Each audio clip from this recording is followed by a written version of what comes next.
they say, chums, there's no real friends in the world of politics, are there? I mean, you look at the bigger picture and it doesn't matter who you are. And I think famously, for my generation at least, I remember when the Right Honourable Margaret Thatcher was in the House of Commons and it was literally being broadcast live, which was a little bit different then, you know, in that particular era. And if you remember, one of her most trusted aides got up in the House of Commons and virtually just knifed her in the back live on television. And that really ended her political career and her tenure as a 3 times winner as the very first female British Prime Minister. You never forget it, and I don't think she ever forgot it, to be honest. But what was interesting was just how things take a turn for the worse, particularly on the public stage. You see, a couple of weeks ago now, do not forget, that the current British Prime Minister, the Right Honourable Sir Keir Starmer, uttered these words. Oh yes, he's my friend, actually. Well, actually, it's turned out to be an enemy. As ever, let me explain. Morning, good to see you, chums. Thank you so much for joining me today. And thank you for your lovely comments regarding the recent video of memories I made of this. In particular, the wonderful Jim Dale, Jane Mansfield, and of course, the wonderful sportsman that was Sir Stanley Matthews. I'm glad that he sort of evoked so many wonderful memories. That is the point of the channel. We like to look back, we like to look forward, but it's always nice to share memories with each other.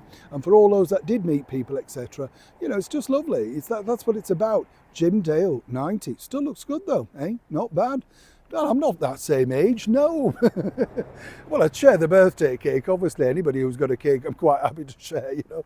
That's the problem. Let's get back, of course, to your story of the day. Yes, when the President of the United States, Donald Trump, decided to let the rest of the world know exactly what a bad job the current Mayor of London, Sadiq Khan, is doing by calling him, of course, a nasty man and a failing mayor, well, this literally reverberated around the world.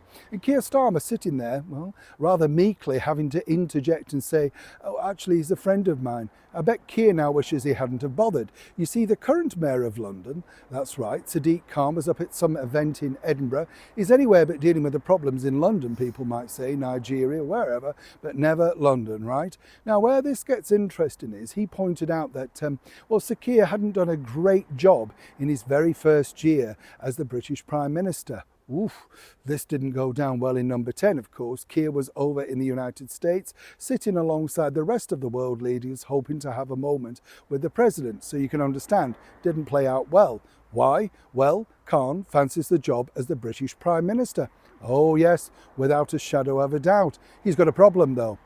This woman. That's right, Angela Rayner, our Ange. She fancies the job as well. She's currently the British Deputy Prime Minister, claims she doesn't want it, but of course all politicians never really reveal their true feelings. And you see, Keir's now in another mess also, because recently up in Birmingham, the council have been taking down all the British flags and the St. George's flags, right? And suddenly Sir Keir Starmer said, oh no, it's fine. You can fly the St. George's flag. Very nice of him, considering we're in the country, right? But you see, basically he has the power to tell that Labour government, that Labour party in power, the council up there, to stop taking them down. He hasn't. And why? Because, of course, he's frightened of losing their vote. So while he meekly comes out in a video saying, oh, no, it's fine, yes, he should have said, and I'm instructing them all to be put back up. He didn't. He's too weak. He wouldn't dare. He needs the vote. Back to Khan. Here's where this gets interesting. He's just soft pedaling this now and basically is, one-footed, as they say, Keir Starmer. Keir now is realising that, in fact, Mr. Khan's possibly not the closest ally or friend that you could have thought of.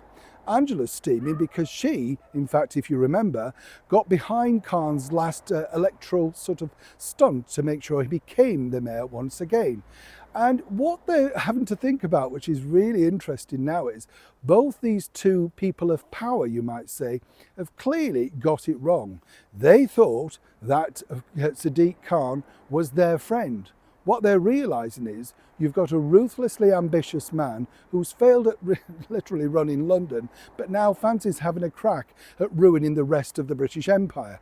Either way, it's developing. Keir's not happy and Ange is on the warpath.